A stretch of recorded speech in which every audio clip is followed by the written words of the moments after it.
Kurang. Ini waktunya kita belajar lagi ya. Oke, sebelum itu Ibu absen terlebih dahulu. Anissa hadir, Cesha hadir, Sadam hadir. Oke anak-anak, sebelum membahas ke materi kali ini, sebelumnya kita sudah membahas mengenai BUMN dan BUMD. Apakah ada yang ingin ditanyakan lagi atau ada yang kurang paham? Sudah Bu.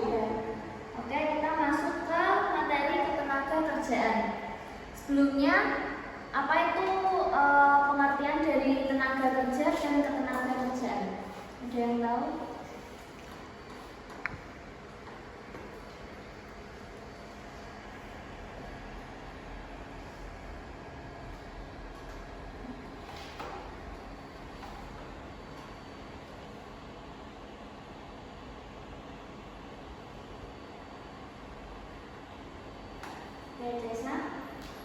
Tenaga kerja merujuk pada individu atau populasi yang disediakan untuk bekerja dalam suatu ekonomi. Jika ketenaga kerjaan merujuk pada keseluruhan kegiatan dan kondisi yang berkaitan dengan tenaga kerja termasuk pengangguran, pelatihan dan kebijakan ketenaga kerjaan. Oke, menurut Undang-Undang Nomor 13 Tahun 2003 tentang Ketenagakerjaan menyatakan definisi tenaga kerja yaitu setiap orang yang mampu melakukan pekerjaan guna menghasilkan barang atau jasa baik untuk memenuhi kebutuhan sendiri maupun untuk masyarakat. Nah, sedangkan ketenagakerjaan sendiri yaitu segala hal yang berhubungan dengan tenaga kerja pada waktu sebelum, selama, dan sesudah masa kerja. Oke, selanjutnya ada jenis-jenis tenaga kerja.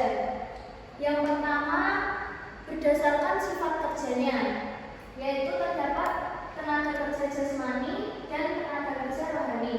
Siapa yang bisa membacakan apa itu tenaga kerja jasmani dan tenaga kerja rohani?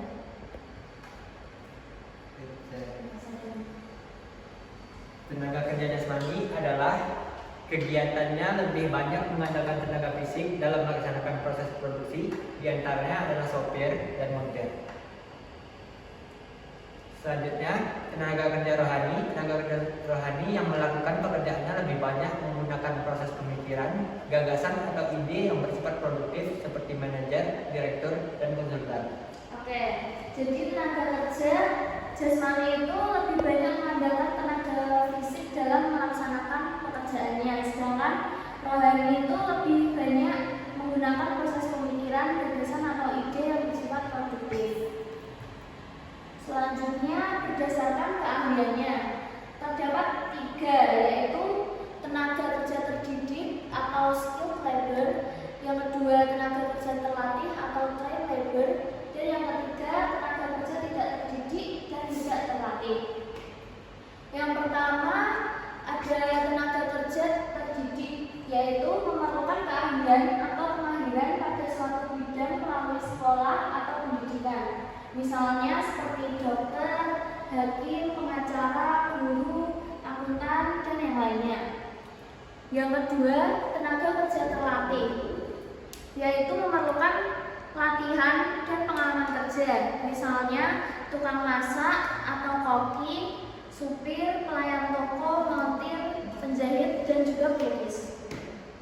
Dan yang terakhir, tenaga kerja tidak terdidik dan tidak terlatih. Tenaga kerja kali ini itu tidak memerlukan pendidikan dan latihan sebelumnya, hanya mengandalkan tenaga saja. Misalnya seperti pesuruh, kuli bangunan, buruh gendong, pembantu rumah tangga, tukang becak, dan penyapu jalan.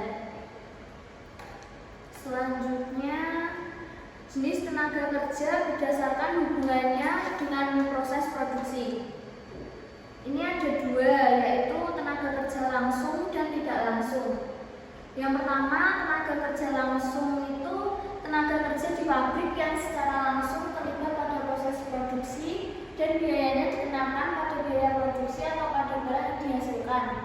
Misalnya karyawan bagian produksi. Yang kedua, tenaga kerja tidak langsung, yaitu tenaga kerja di pabrik yang tidak terlibat secara langsung pada proses produksi dan biayanya dikaitkan pada biaya operasional pabrik. Misalnya, tenaga kerja bagian penjualan, marketing, dan periklanan. Selanjutnya, terdapat permasalahan ketenagakerjaan dalam pembangunan ekonomi. Apakah ada yang tahu apa saja permasalahan ketenagakerjaan dalam pembangunan ekonomi? Permasalahan ketenagakerjaan dalam pembangunan ekonomi itu ada 3. Yang pertama, tingkat pengangguran yang tinggi, jumlah angkatan kerja yang tinggi, dan yang terakhir rendahnya tingkat pendidikan dan juga keterampilan. Oke.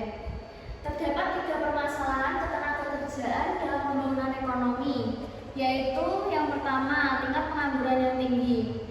Adanya pertumbuhan angkatan kerja baru yang cenderung terus meningkat serta minimnya usia angkatan kerja yang siap pakai. Terlebih, tantangan menjadi semakin berat dengan perkembangan revolusi industri dan teknologi digital yang semakin cepat. Yang kedua, jumlah angkatan kerja yang tinggi. Makin tinggi jumlah penduduk, semakin tinggi pula angkatan kerjanya. Jika tidak diimbangi dengan lapangan kerja yang memadai, maka pengangguran akan bertambah sehingga tingkat kesejahteraan menurun. Dan yang ketiga, rendahnya tingkat pendidikan dan keterampilan. Tingkat pendidikan yang rendah berdampak pada keterampilan yang tidak sesuai dengan kualifikasi yang dibutuhkan perusahaan. Faktor ini sangat berpengaruh pada rendahnya penyerapan tenaga kerja di Indonesia. Untuk selanjutnya, penyebaran angkatan kerja yang tidak merata. Terdapat sekitar 60% penduduk terpusat di Pulau Jawa. Hal ini menyebabkan persebaran tenaga kerja yang tidak merata karena angkatan tenaga kerja lebih terfokus di Pulau Jawa, sedangkan daerah lain yang wilayahnya lebih luas masih ada kekurangan tenaga kerja. Selanjutnya, ada perlindungan kesejahteraan tenaga kerja yang belum maksimal. Hal ini dapat dilihat dari standar upah yang belum memenuhi kebutuhan masyarakat. Selain itu, kondisi tempat kerja yang buruk dan ketidakadilan dalam dunia kerja masih dirasakan oleh sebagian tenaga kerja. Selanjutnya, upaya untuk mengatasi masalah ketenagakerjaan. Apakah ada yang tahu upaya apa saja yang dilakukan untuk mengatasi masalah ketenagakerjaan yang terdapat di Indonesia?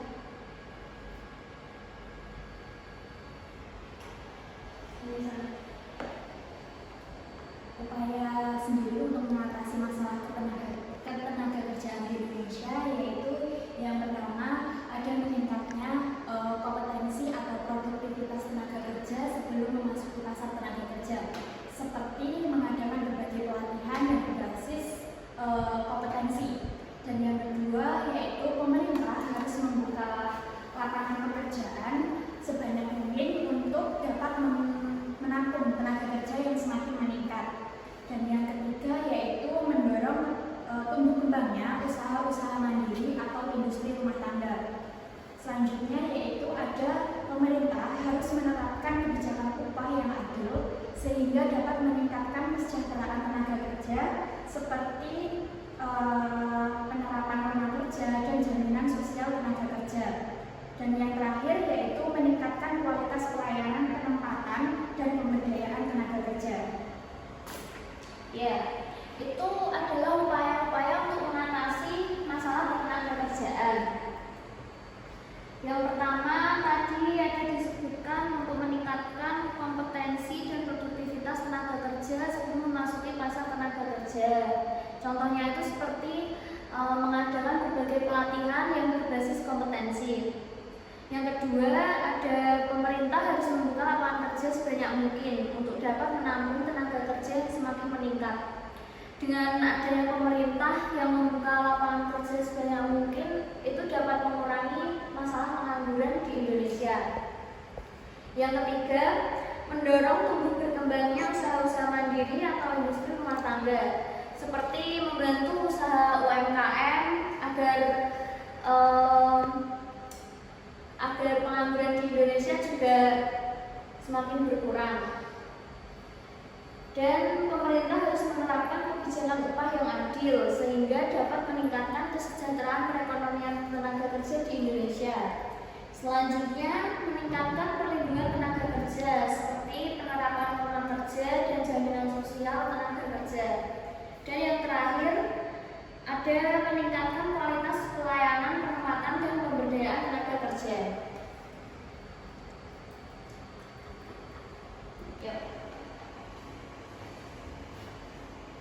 Apakah ada yang bisa menyebutkan upaya-upaya untuk mengatasi masalah ketenaga kerjaan selain yang disebutkan di PPT tadi? Cesa. Yang pertama, program pelatihan pemerintah untuk meningkatkan ketenagaan keahlian ketenaga kerjaan. Yang kedua, kebijakan pemerintah yang mendorong penciptaan lapangan kerja melalui insentif, pajak, subsidi atau investasi infrastruktur. Yang ketiga, program pengembangan kewirausahaan dan dukungan untuk bisnis kecil dan menengah. Yang keempat, kebijakan fleksibilitas kerja untuk memungkinkan akses lebih besar bagi tenaga kerja dengan kebutuhan yang beragam. Yang kelima, inisiatif untuk mengurangi kesenjangan antara penampilan yang diminta oleh pasar kerja dan yang dimiliki oleh tenaga kerja. Yang ketujuh, kemitraan antara pemerintah, sektor swasta, dan lembaga pendidikan untuk menyelaraskan pendidikan dengan kebutuhan pasar kerja. Yang kedelapan, kebijakan perlindungan sosial yang memadai untuk melindungi pekerja dari ketidakpastian ekonomi serta asuransi pengangguran sebagai bantuan sosial. Ya. Apakah ada yang lainnya? Mungkin.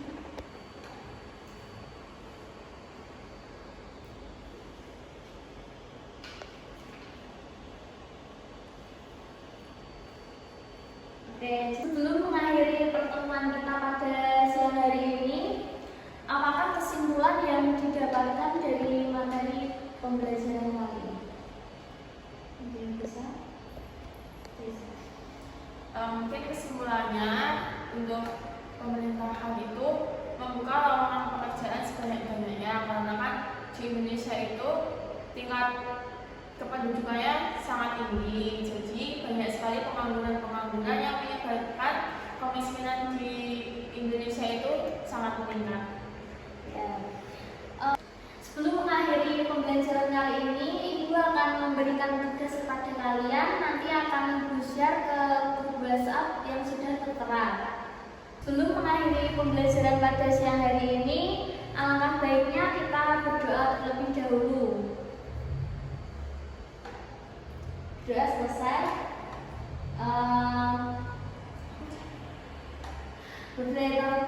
Wassalamualaikum warahmatullahi wabarakatuh. Waalaikumsalam.